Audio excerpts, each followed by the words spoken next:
എൻട്രിയുടെ exam series എന്ന് പറയുന്നത് Kerala P S സിക്ക് വളരെ ടൈലർ മെയ്ഡ് ആയിട്ട് അതിൻ്റെ സ്പെസിഫിക് ആയിട്ടുള്ള ക്വസ്റ്റ്യൻസ് മാത്രം പ്രിപ്പയർ ചെയ്ത് അതേ ഒരു പാറ്റേണിൽ തന്നെ ഒരു എക്സാം സീരീസ് തരുന്ന ഒരു ടൈപ്പ് ടെസ്റ്റ് സീരീസാണ് എൻട്രിക്കുള്ളത്. ഗോൾഡ് ബാച്ചിൽ എൻ്റെ മെൻറ്റർ പ്രത്യുഷ് സാർ, പുള്ളി നമുക്ക് എപ്പോഴും 24/7 അവൈലബിൾ ആയിരുന്നു. എപ്പോൾ നമുക്ക് എന്തെങ്കിലും ക്വസ്റ്റ്യൻസോ അല്ലെങ്കിൽ എന്തെങ്കിലും ഡൗട്ട് ക്ലിയറൻസോ എന്തുണ്ടെങ്കിലും അയച്ചു കൊടുത്താൽ അപ്പം തന്നെ കണക്ട് ചെയ്യുകയും അതിൻ്റെ ഒരു സൊല്യൂഷൻ തരികയും അങ്ങനെ നമുക്ക് കംപ്ലീറ്റ് ആയിട്ട് ഫുൾ ടൈം നമ്മുടെ മെൻറ്റർ നമ്മളുമായിട്ട് അവൈലബിൾ ആയി. ഹായ്, എൻ്റെ പേര് മുരളീകൃഷ്ണൻ. ഞാനിപ്പോൾ HCL സോഫ്റ്റ്വെയർ എന്ന കമ്പനിയിൽ ടെക്നിക്കൽ ലീഡായി വർക്ക് ചെയ്യുകയാണ്. ഞാൻ എൻട്രിയുടെ അസിസ്റ്റൻറ്റ് പ്രൊഫസർ ഗോൾഡ് ബാച്ച് മെമ്പറായിരുന്നു. എനിക്കിപ്പോൾ assistant electrical inspector, KSEB AE, PWD AE, assistant manager Travancore titanium board, assistant professor എന്നീ റാങ്ക് ലിസ്റ്റുകളിൽ എൻ്റെ പേരുണ്ട്. Assistant professor electrical and electronics എഞ്ചിനീയറിങ്ങിൻ്റെ അഡ്വൈസും എനിക്ക് വന്നായിരുന്നു. ഇപ്പോൾ അപ്പോയിൻമെൻറ്റിന് വേണ്ടി വെയിറ്റ് ചെയ്യാൻ.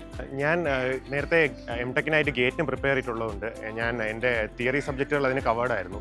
എന്നാലും കേരള PSCയിലോട്ട് വരുമ്പോഴത്തേക്കും നമ്മുടെ PSC എക്സാംസിൻ്റെ ഒരു പാറ്റേൺ, അതിൻ്റെ ഒരു സ്റ്റൈൽ എന്ന് പറയുന്നത് കുറച്ച് ഡിഫറെൻ്റ് ആണ്. അപ്പോൾ അതിന് ടൈലർ മെയ്ഡായിട്ട് കുറച്ചുകൂടി അത് ഫോക്കസ് ചെയ്ത് പഠിക്കുന്ന ഒരു ഗൈഡൻസ് എനിക്ക് വേണമെന്ന് തോന്നിയായിരുന്നു. അങ്ങനെയാണ് ഞാൻ എൻട്രി ആപ്പ് ചൂസ് ചെയ്യുന്നത്. അപ്പോൾ അസിസ്റ്റൻറ്റ് ഇലക്ട്രിക്കൽ ഇൻസ്പെക്ടർ അല്ലെങ്കിൽ KSEB AE അങ്ങനത്തെ എക്സാംസിൻ്റെ പാറ്റേൺ കുറച്ച് ഡിഫറെൻ്റ് ആണ്. അത് കുറച്ചുകൂടി ഹൈ സ്കോറിങ് എക്സാംസ് ആണ്. കുറച്ചുകൂടി ഈസി ക്വസ്റ്റ്യൻസ് ആയിരിക്കും വരുന്നത്, പക്ഷേ കുറച്ചുകൂടി സ്കോർ ഹൈ ആയിട്ട് ചെയ്യണം. അതേസമയം അസിസ്റ്റൻറ്റ് പ്രൊഫസറൊക്കെ കുറച്ചുകൂടി ടഫ് ക്വസ്റ്റ്യൻസും കുറച്ചുകൂടി ഡീറ്റെയിൽഡ് ആയിട്ട് വർക്കൗട്ട് ചെയ്യേണ്ട ക്വസ്റ്റ്യൻസും ഒക്കെയാണ്. അപ്പോൾ ഇതിനായിട്ട് നമുക്ക് വളരെ ഡിഫറെൻ്റ് ആയിട്ട് അത് ഫോക്കസ് ചെയ്ത് ഓരോ എക്സാമിനും സെപ്പറേറ്റ് ആയിട്ട് ഫോക്കസ് ചെയ്തായിരുന്നു എൻട്രിയുടെ ഗൈഡൻസ് ഉണ്ടായിരുന്നു. എൻട്രിയുടെ എക്സാം സീരീസ് എന്ന് പറയുന്നത് കേരള PSCക്ക് വളരെ ടൈലർ മെയ്ഡ് ആയിട്ട് അതിൻ്റെ സ്പെസിഫിക് ആയിട്ടുള്ള ക്വസ്റ്റ്യൻസ് മാത്രം പ്രിപ്പയർ ചെയ്ത് അതേ ഒരു പാറ്റേണിൽ തന്നെ ഒരു എക്സാം സീരീസ് തരുന്ന ഒരു ടൈപ്പ് ടെസ്റ്റ് സീരീസാണ് എൻട്രിക്കുള്ളത്. എൻട്രിയുടെ ആപ്പും നമുക്ക് ടെസ്റ്റ് എടുക്കാനായാലും അല്ലെങ്കിൽ നമ്മളൊരു ടെസ്റ്റ് എടുത്തു, അതിന് നമുക്ക് ഒരു ക്വസ്റ്റ്യൻ തെറ്റി, അപ്പോൾ അതിൻ്റെ ഒരു എക്സ്പ്ലനേഷനും കാര്യങ്ങളൊക്കെ അവർ തരും. അത് നമുക്ക് ബുക്ക് മാർക്ക് ചെയ്ത് വയ്ക്കാം, അത് നമുക്ക് സേവ് ചെയ്ത് വയ്ക്കാം. നമുക്ക് നാളെ ഒരു ക്വിക്ക് റെഫറൻസ് വേണമെങ്കിൽ അതിൽ ചെയ്യാം. പിന്നെ നോട്ട്സ് ആണെങ്കിലും മറ്റ് PDF പോലത്തെ കണ്ടന്റ് ഒക്കെ ആണെങ്കിലും നമുക്ക് ഡൗൺലോഡ് ചെയ്ത് അത് തന്നെ സേവ് ചെയ്യാം. അപ്പോൾ അത് ചെയ്ത് കഴിയുമ്പോഴത്തേക്കും നമുക്ക് പെട്ടെന്നൊരു റെഫറൻസിനായാലും അല്ലെങ്കിൽ ജസ്റ്റ് ഒന്ന് റിവൈസ് ചെയ്യാനായാലും അത് വളരെ ഹെൽപ്ഫുള്ളാണ്.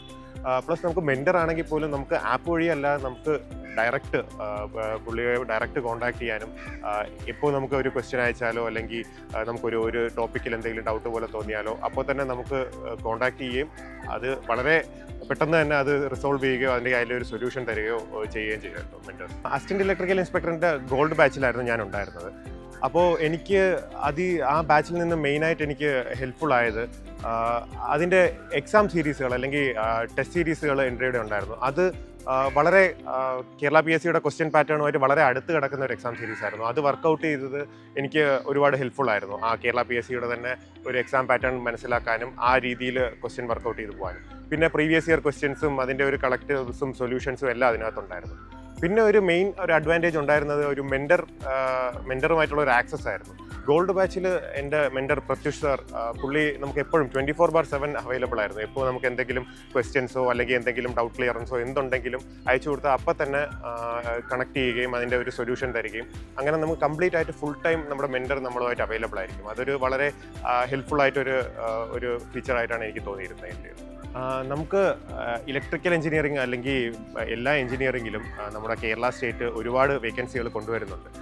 പ്രത്യേകിച്ച് നമ്മുടെ ഗസറ്റഡ് പോസ്റ്റുകൾ ഉൾപ്പെടെയുള്ള ഇലക്ട്രിക്കൽ ഇൻസ്പെക്ടറേറ്റ് ആയാലും KSEBയുടെ ആയാലും അല്ലെങ്കിൽ ഇപ്പോൾ MTech റിലേറ്റഡ് ആയിട്ട് അസിസ്റ്റൻറ്റ് പ്രൊഫസർ ആയാലും അങ്ങനെ പല പോസ്റ്റുകളുടെയും വേക്കൻസികൾ കേരള സ്റ്റേറ്റ് നമുക്ക് കൊണ്ടുവരുന്നുണ്ട്. അപ്പോൾ നമുക്ക് ഈ പോസ്റ്റുകളെല്ലാം നമ്മുടെ ഒരു ടെക്നിക്കൽ നോളജ് ഉപയോഗിച്ച് നമുക്ക് സൊസൈറ്റിക്ക് കോൺട്രിബ്യൂട്ട് ചെയ്യാൻ പറ്റുന്ന ഒരു വളരെ ഇമ്പോർട്ടൻ്റ് ആയിട്ടുള്ള പോസ്റ്റുകളാണ്.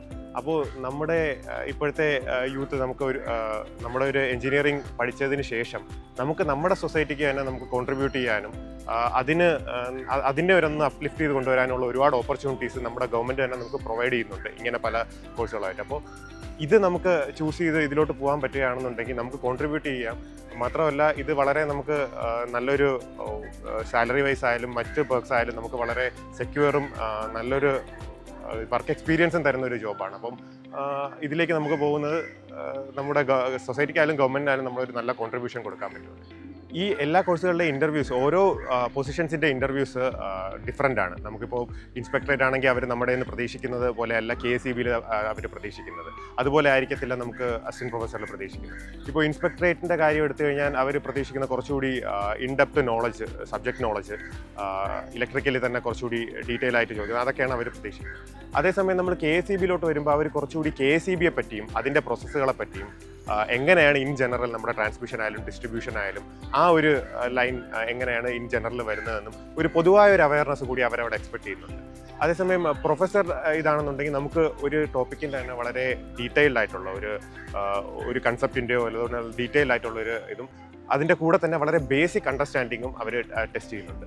അപ്പോൾ ഓരോ എക്സാംസിൻ്റെയും ഇൻ്റർവ്യൂ എന്ന് പറയുന്നത് അതിന് സ്പെസിഫിക് ആയിട്ട് അത് ഫോക്കസ് ചെയ്താണ് അതിൻ്റെ ക്വസ്റ്റ്യൻസ് വരുന്നത്. ഇപ്പോൾ പുതുതായി ഒരുപാട് വേക്കൻസികൾ ഇനിയും വരുന്നുണ്ട്. ഇലക്ട്രിക്കൽ ഇൻസ്പെക്ടറേറ്റ് അടക്കം പുതിയ വേക്കൻസികൾ വരുന്നുണ്ട്. KSEBയുടെ ആയാലും പുതിയൊരു സെറ്റ് ഓഫ് വേക്കൻസി വരുമ്പോൾ ഒരുപാട് റിക്രൂട്ട്മെൻറ്റ് നടക്കുന്നുണ്ട്. ഏകദേശം 200-300ഓളം പേരെയാണ് at A time assistant engineer പൊസിഷനിലേക്ക് അതിനെ എടുക്കുന്നത്. അപ്പോൾ ഈ ഓപ്പർച്യൂണിറ്റീസ് മാക്സിമം യൂസ് ചെയ്യുക. നമുക്ക് ഒരു ഗവൺമെൻറ് ജോലി എന്ന് പറയുന്നത് നമ്മൾ സൊസൈറ്റി പോയാലും അല്ലെങ്കിൽ എവിടെ പോയാലും വളരെ റെസ്പെക്റ്റബിൾ ആയിട്ടും നമുക്കൊരു വേറൊരു പോയിന്റ് ഓഫ് വ്യൂവിലാണ് ആൾക്കാർ നമ്മളെ അതിൽ കാണുന്നത്. അപ്പോൾ ആ ഓപ്പർച്യൂണിറ്റീസ് മാക്സിമം ഉപയോഗിക്കുക, നല്ലപോലെ പ്രിപ്പയർ ചെയ്യുക. All the best.